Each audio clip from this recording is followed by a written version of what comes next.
This isn't just the story of one woman, it's the story of how a single wave, a single choice, and a single betrayal can shatter a life forever. What began with the ocean swallowing a city ended with strangers selling trust, freedom, and dignity like currency. From the ruins of Banda Aceh to the suffocating walls of a trafficking shelter, from nights haunted by loss to days filled with survival, my journey forces to confront questions we often avoid.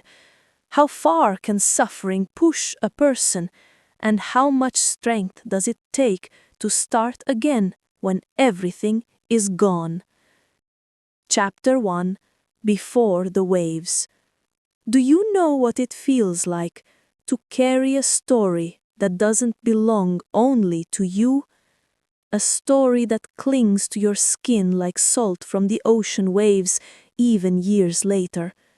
Sometimes I wonder if my life was written before I was born, because from the very first breath I was already in that. My name is Ayu Kartika. I was born in Banda Aceh in Indonesia in 1971. My story begins with loss, my mother's loss. She died while giving birth to me, leaving me with a name and a life, but without the tenderness that only a mother gives. People used to whisper it was unlucky, almost cursed, to start life that way. And in some ways, I believe them.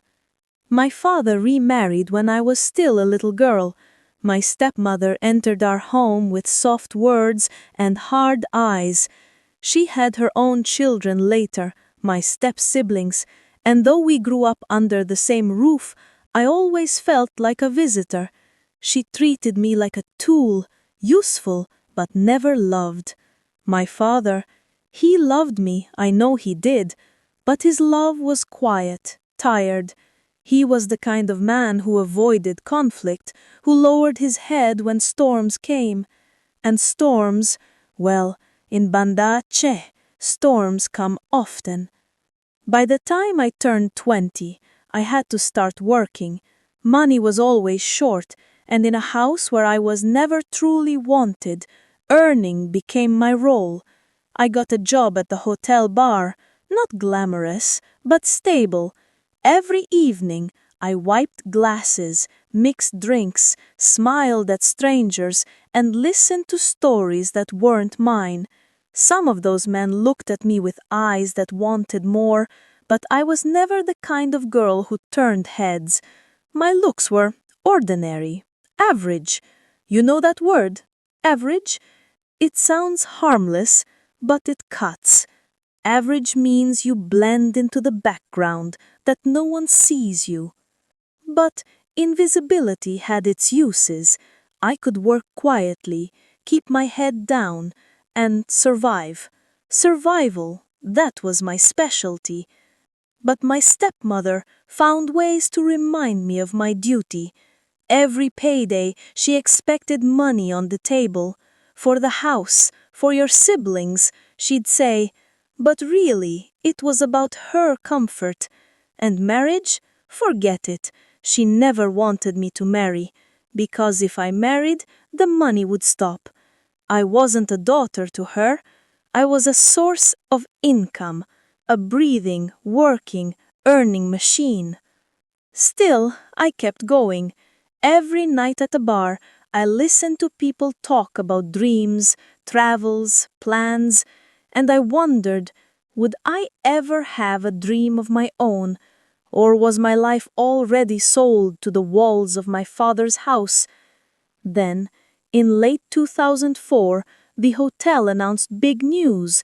They were opening a new branch in Yogyakarta. It was safer, quieter, and known for its culture. Management wanted someone experienced to help set up the bar there, and to my surprise, they chose me. They promised a salary increase, free accommodation, and the chance to lead others. It was freedom, wrapped in an envelope of opportunity.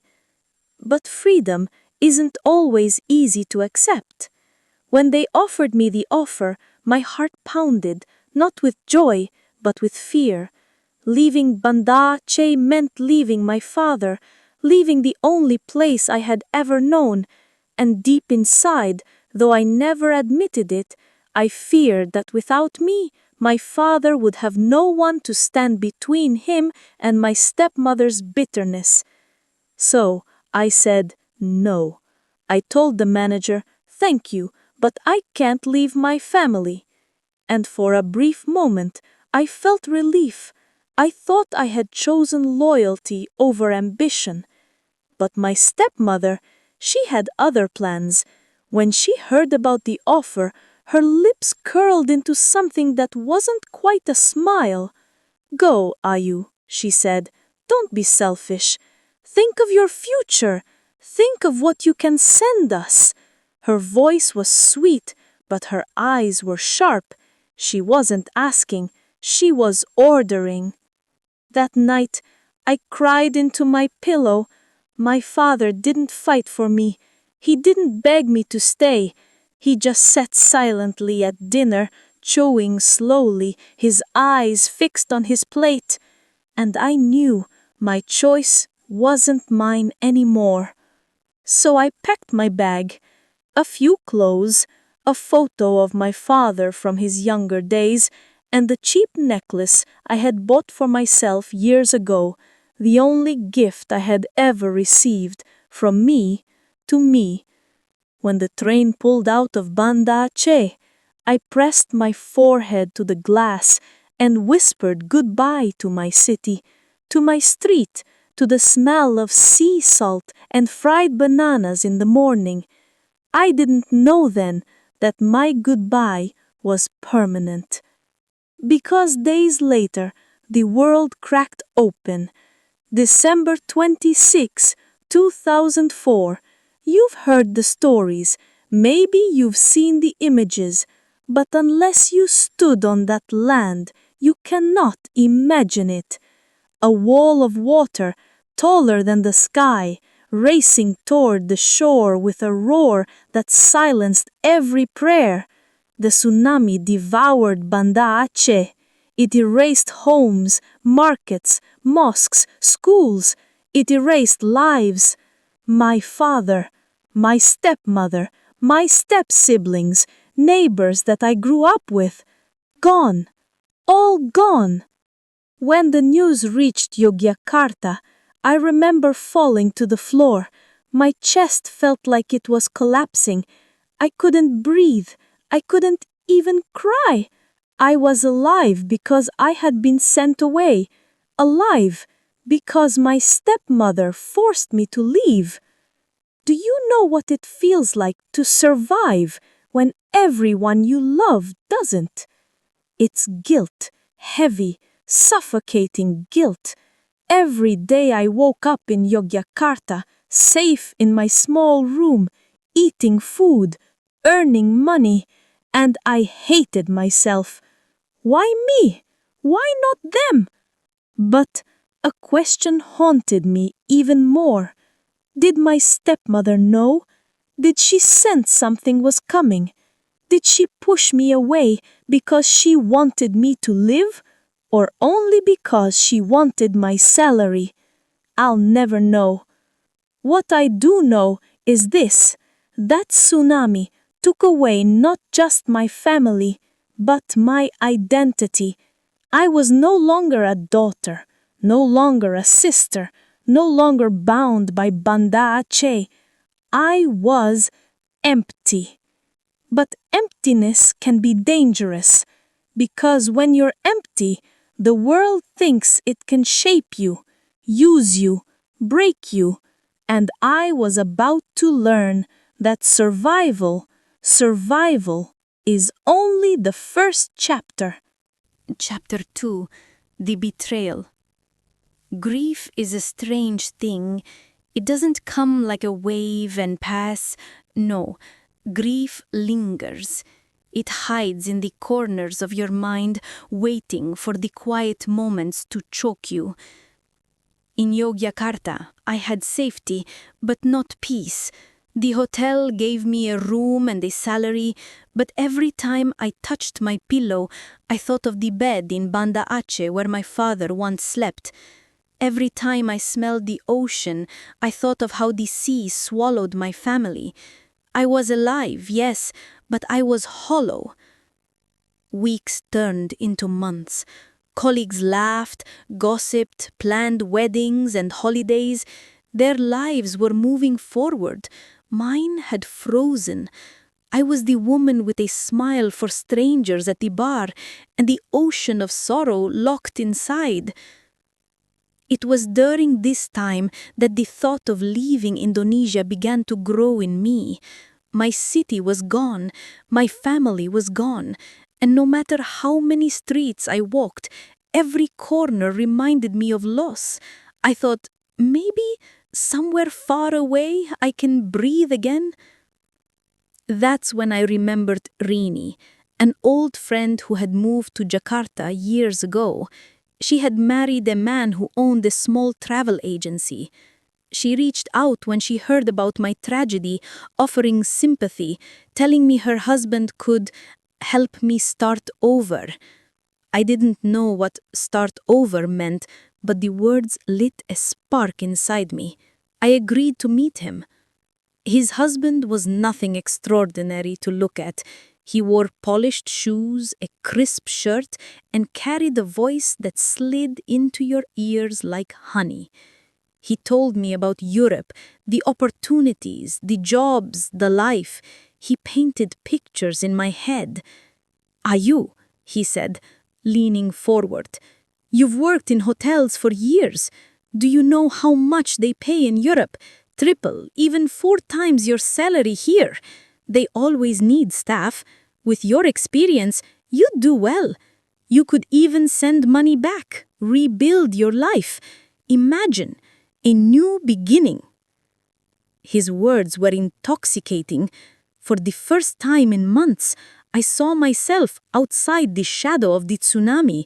I pictured myself walking under the lights of Paris, or serving guests in a grand London hotel, or even strolling the quiet streets of a small European town where no one knew my past. Of course, there was a price. Paperwork, tickets, visa arrangements. He told me the cost, casually, as though it were obvious. I had savings, years of long shifts, of hoarding every rupiah I could, money I had planned to keep for marriage one day or for emergencies. This was an emergency, wasn't it? So I said yes. I handed him my savings, trusting his promises, trusting his smile. Days turned into weeks. He called me, assuring me everything was on track. He showed me stamped papers, flight schedules, even a hotel brochure from Europe where I might soon be working. And I believed him, because hope makes us fools of all. I began to dream again. I walked through Yogyakarta at night, imagining myself somewhere else. I watched tourists in the bar and thought, one day I'll be like them, just passing through, not stuck here. I bought a second-hand suitcase and folded my clothes neatly inside. And then the gay came. He handed me a ticket and an envelope. "Your new life begins now," he said, with a smile. I should have noticed how his eyes didn't match his lips, but I was blinded by hope.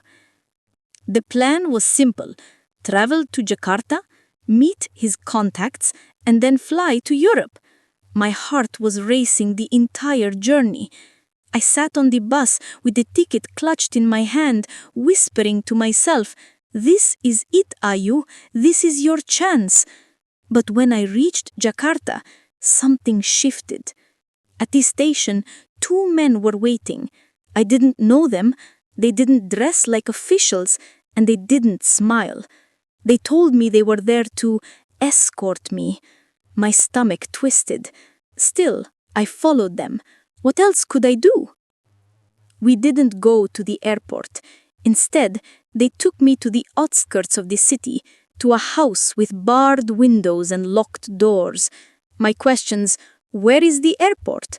Where is Rini's husband?" were met with silence or laughter.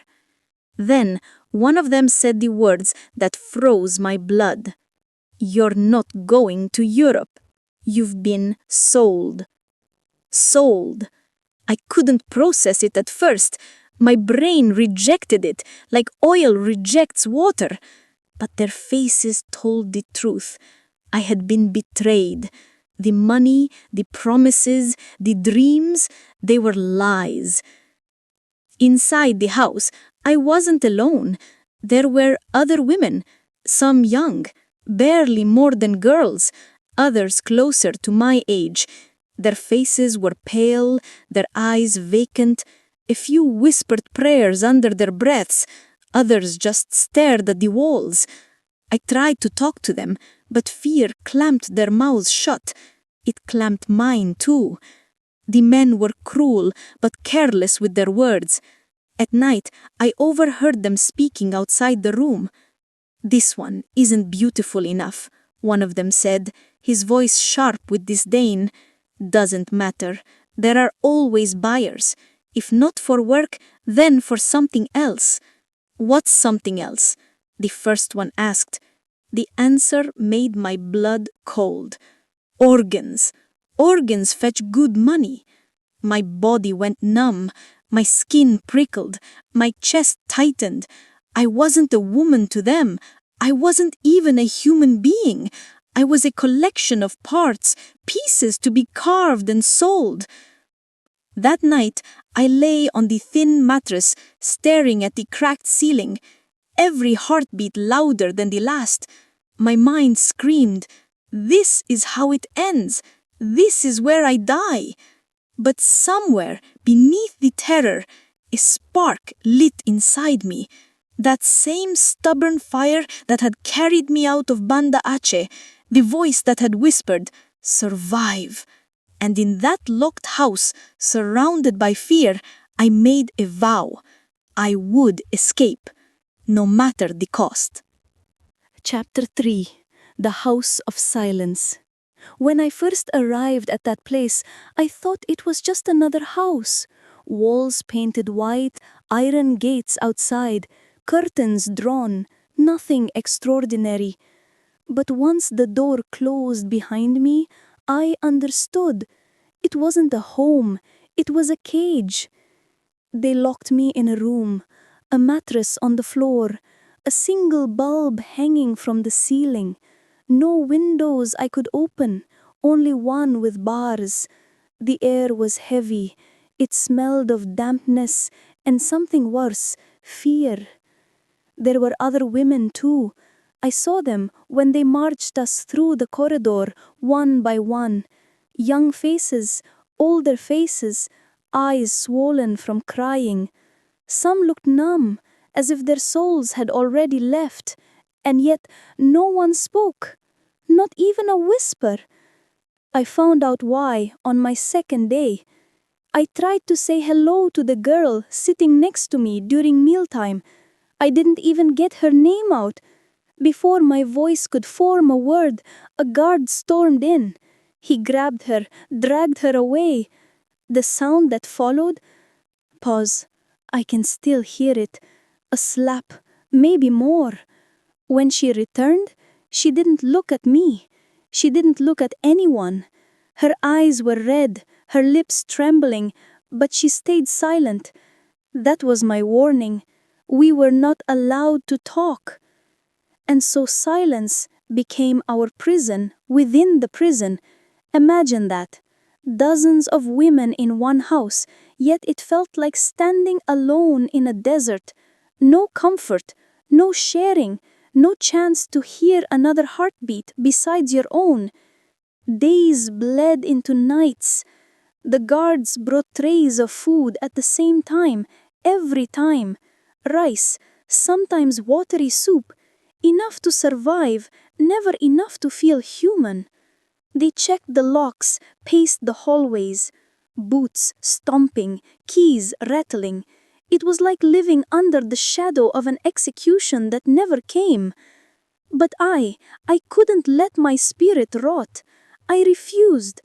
Maybe it was stubbornness, maybe survival instinct, I don't know. But I began to notice things, patterns. The guards were strict, yes, but also careless in small ways. One liked to lean against the doorframe longer than the others. Another fumbled with the lock when he was tired. The trays always came at the same hours. The rhythm of the house, it started to live inside my head. And though I couldn't talk to the other women, I began to read them. Eyes, hands, the tiniest of movements became language. A glance held too long, a nod that was almost invisible, a quick look toward the door, then down on the floor. We were speaking without words. We were still alive, still human, still reaching out through silence. At night, I would sit by the barred window, staring at a sliver of sky. The stars looked cold, so far away. But they reminded me the world outside still existed. That Banda Aceh, Yogyakarta, Jakarta, the oceans, the streets, the people, they were still there. Maybe not for me, not yet, but they hadn't vanished. Sometimes I closed my eyes and saw my father, his tired eyes, his rough hands. I thought about my mother, though I never knew her, and wondered if she would be proud of me for not breaking. Silly thought, maybe, but when you have nothing else, you cling to imagination. I told myself something over and over again. They can take my voice, but they cannot take my will. The guards thought silence would weaken us, and in some ways it did. It crushed us, it made us small, but it also sharpened me. It forced me to look harder, think sharper, breathe slower.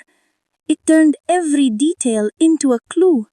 The creak of the stairwell, the damp smell near one corner, maybe a leak, the faint draft under the door when the wind outside was strong. All of it mattered. All of it could mean something when the time came. I don't know if the other women felt the same, but sometimes when I straightened my back instead of curling up on the mattress, I saw it in their eyes, the tiniest spark. Hope is contagious, you know, even when unspoken. But hope was dangerous too. Some nights the guards barged in suddenly, kicking doors open, shouting, searching. My heart would pound so hard I thought they could hear it. I had to force my face blank, my body limp, obey, pretend, survive. And every time they left, I told myself, not yet, but soon. That house was more than a prison. It was a test of silence, of patience, of courage I wasn't sure I had, but I was learning. Slowly, quietly, I was preparing myself. Because deep down, I knew one thing. I would not die there. Chapter 4. The Night I Chose Life. There comes a night in every prisoner's life when you stop waiting for rescue and realize no one is coming. That night came for me when the house was heavier with silence than usual, when even the air tasted like fear. I didn't know what would trigger it. I didn't know if I had the courage, but I knew I had to try. The day had been like all the others. Food tray at noon, keys rattling in the corridor, the sound of boots, the slam of a door. But something in the air was different.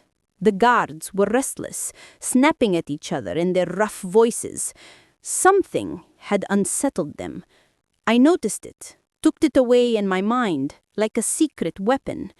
That night, after they locked us in, I pressed my ear against the door. The house groaned. I could hear faint footsteps, the shuffle of movement. And then, something unexpected. A cry. A sharp, muffled sound from one of the rooms down the hall. I froze. Another cry followed, louder. A guard's voice roared, the thud of boots rushing towards it. My pulse quickened. I didn't know what had happened, but I knew this. One of the women had been caught. Maybe she tried to whisper. Maybe she disobeyed some invisible rule. But whatever it was, their anger had shifted onto her. And in that shift, a crack opened for me. I had imagined this moment 1,000 times in my head, but when it came, my hands trembled so violently I could hardly move. Still, I forced myself up, pressed my fingers to the lock. I had studied it for days. The guards grew lazy, sometimes turning it halfway. I pushed, twisted. For a terrifying second, nothing happened. And then, click. My breath caught. The door wasn't fully locked. I slipped it open, an inch, then another. The hallway stretched before me, dim and suffocating. The guards' voices thundered from the far end, their anger consuming the poor girl who had become their target. I bit my lip, every nerve screaming at me to run back inside, but I couldn't. This was my chance. I stepped out, barefoot. The floor was cold. Each board creaked like it wanted to betray me. I moved slowly, pressing my weight against the edges where the wood held firmer.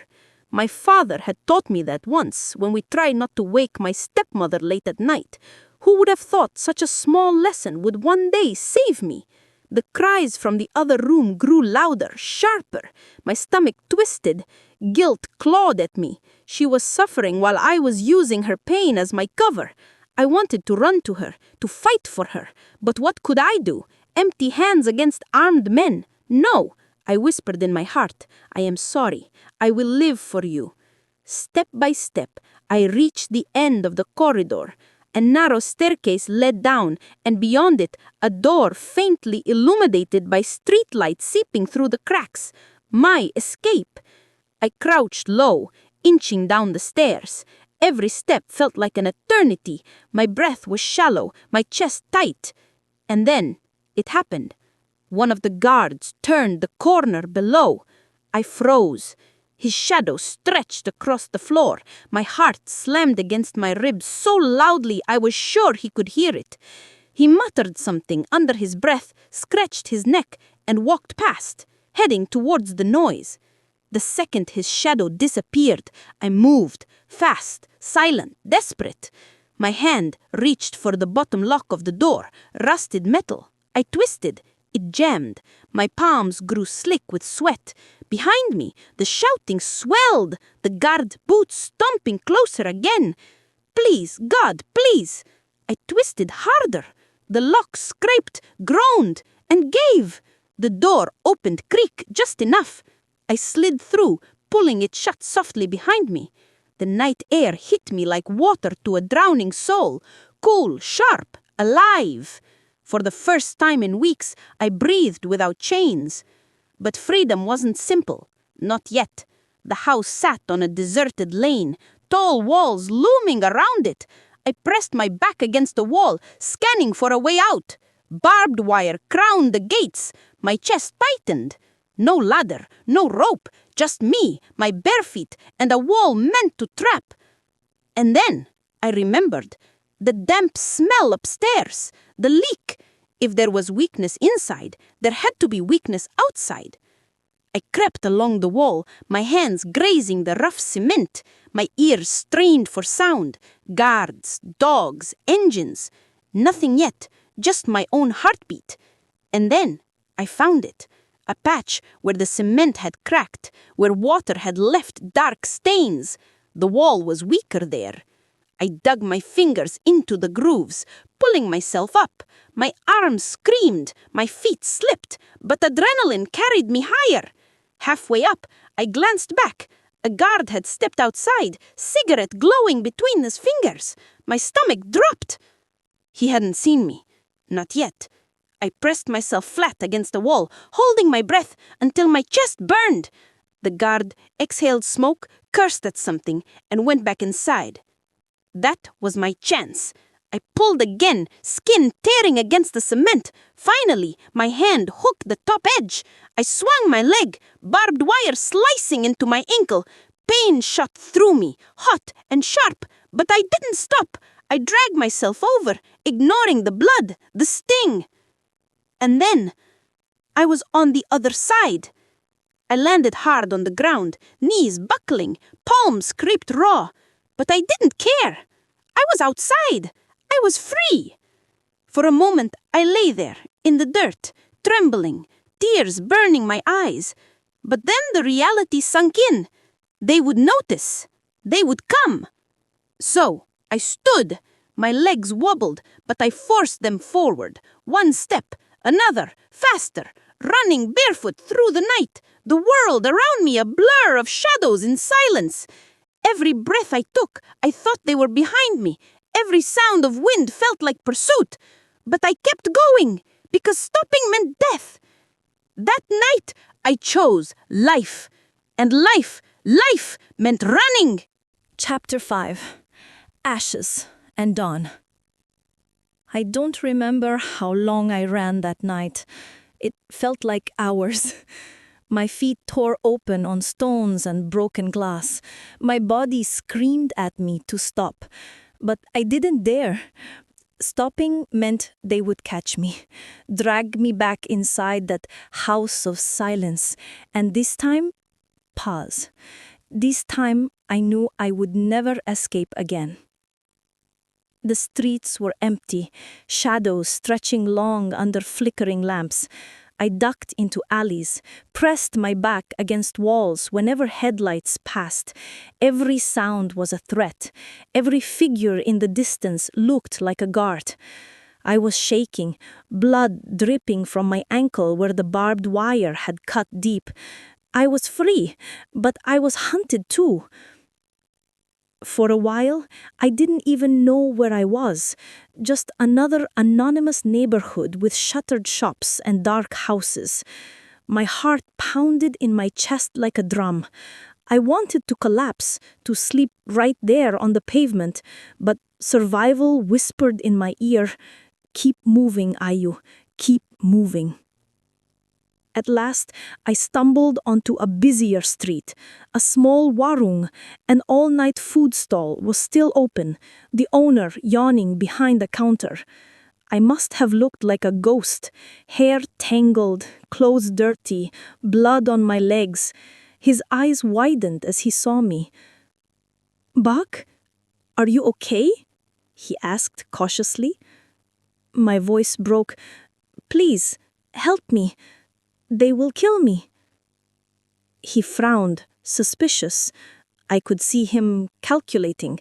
Maybe he thought I was crazy, maybe a drunk. Fear surged through me. What if he called them? What if he was part of it? "No police, no mafia, please." I escaped. His face changed. Something in my eyes must have convinced him. He glanced left and right, then motioned me closer. "Sit," he whispered. "I will call someone." Every second felt like eternity. He poured me water, his hands trembling almost as much as mine. My throat burned as I drank. I wanted to gulp it all down, but I forced myself to sip, to stay alert. My body was broken, but my mind couldn't collapse yet. A few minutes later, a police patrol pulled up. The sight of their uniforms terrified me even more. What if they were corrupt? What if they handed me back to my captors? My body shook as they approached, questions firing at me in rapid Bahasa. I stammered. "I was taken. Many girls. Locked. Please, believe me." Tears blurred my eyes. The officer's face hardened. "Where?" he asked sharply. That was the moment. I could lie, run again, vanish into the night, or I could take a gamble and tell them. I closed my eyes, took a deep breath, and pointed back towards the neighborhood I had escaped. There, a house with barred windows, girls inside. Please. They looked at each other, murmuring. One of them radioed in backup. The other wrapped a blanket around my shoulders and told me to sit in the patrol car. The ride back was the longest of my life. My insides twisted. What if they tipped off the guards? What if the girls were moved? What if everything I risked would end in nothing? I pressed my forehead against the cold glass of the car window, whispering prayers my mother never got to teach me. When we arrived, my breath caught. The house stood exactly as I had left it, silent, still. But inside, I knew screams could erupt any second. The police surrounded it, guns drawn. They kicked the door open. The crash echoed down the street. Shouts followed. Boots thundered. I hugged the blanket tighter, rocking back and forth in the back seat, unable to breathe. Minutes later, they emerged, dragging the guards out in handcuffs, faces twisted with rage and fear. One of them locked eyes with me as they shoved him into another vehicle. My blood turned to ice. His glare burned into me, promising revenge. But then came the women. One by one they were led out, blinking against the night. Some stumbled, some cried, some looked too broken to even move. And there they were, the same women I had sat beside in silence, the ones whose eyes had spoken to me when their lips couldn't. They were free, because I had spoken. I broke.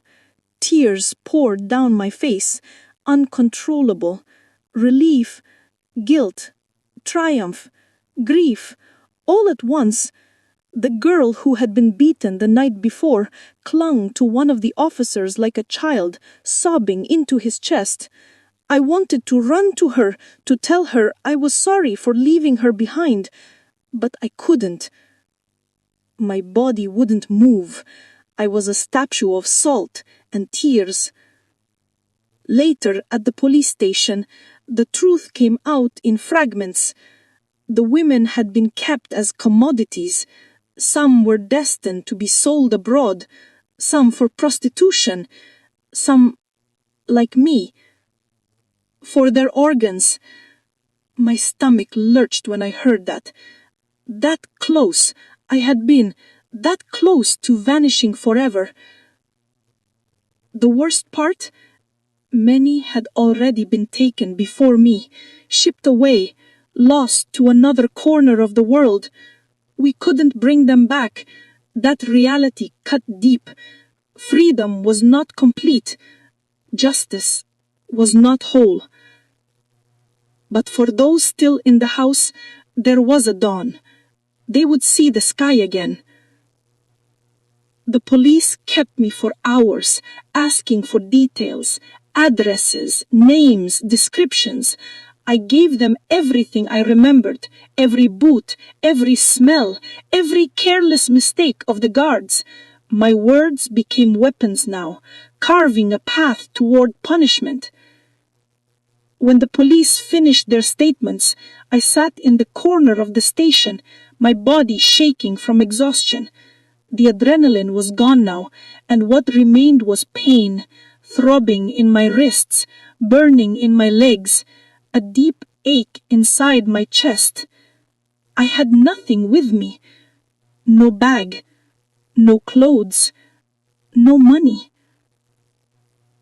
The police spoke to each other in low voices. I didn't understand most of it. All I caught was the word parempuan, women. They looked at me with something between pity and discomfort, as if I was too fragile, too broken for them to handle.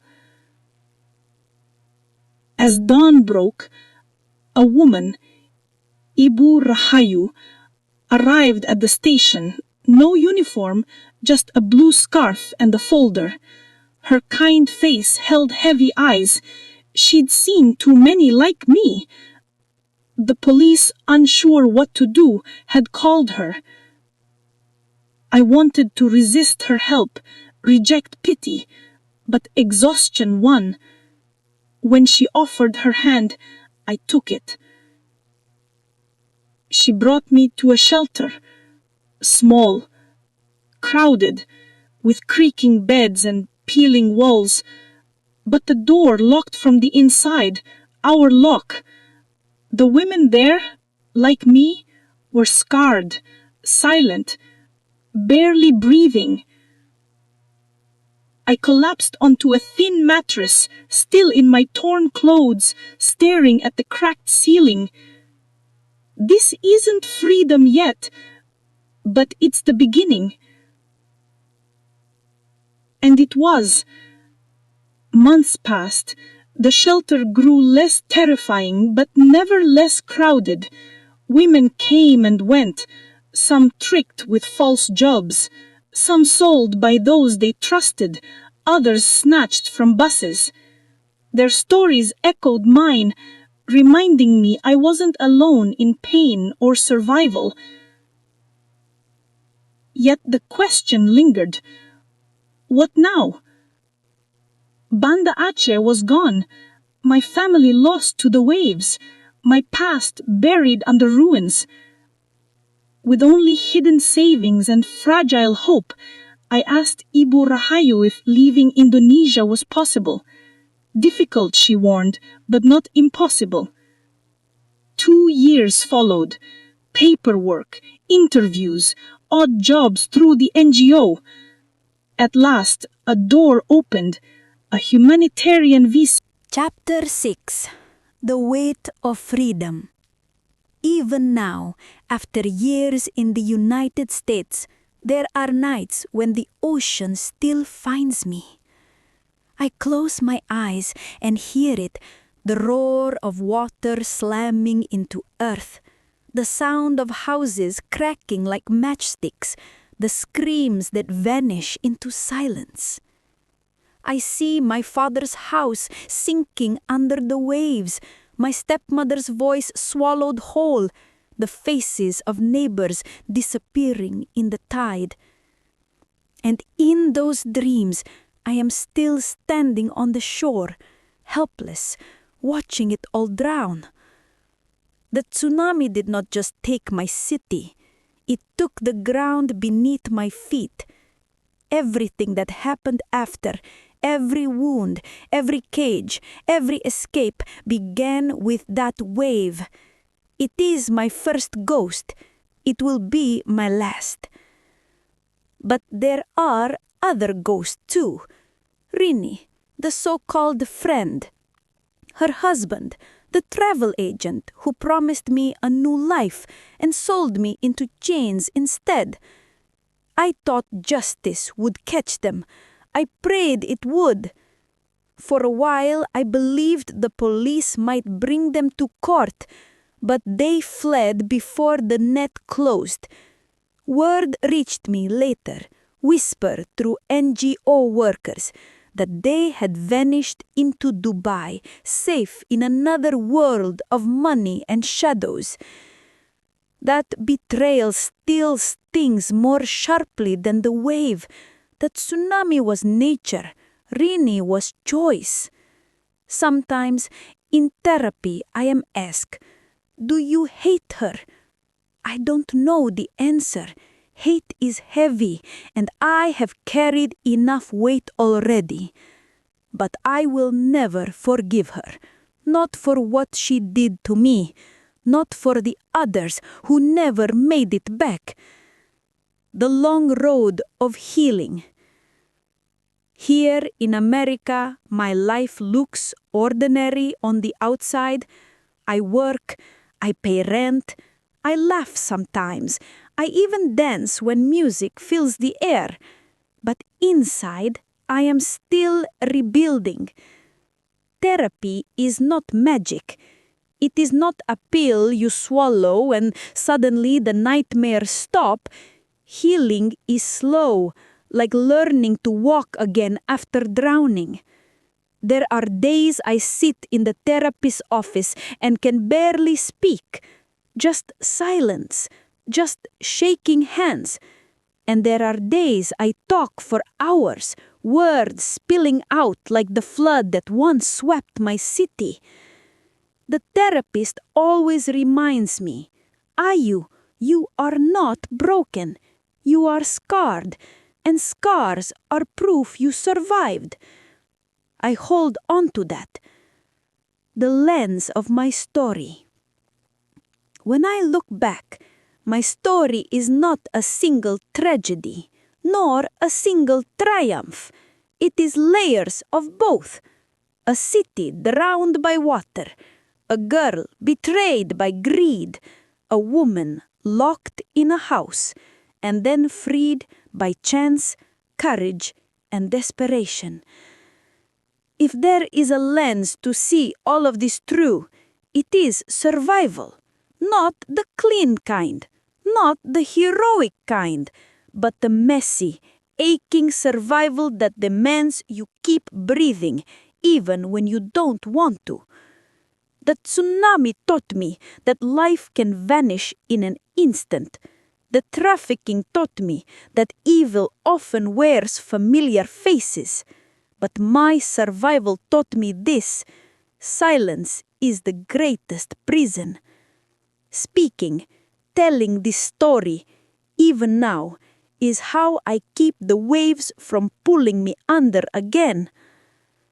So here I am, Ayu Kartika, born in Banda Aceh, carried across oceans by tragedy and betrayal, now living in America with scars that therapy cannot erase but can help me carry. I am not free from ghosts. I am not healed completely, but I am alive, and with every word I speak, every memory I share, I turn silence into strength. That is my lens. That is my moral. Freedom is not the absence of pain. It is the decision to live, speak, and rise despite it. And that is what I choose every single day.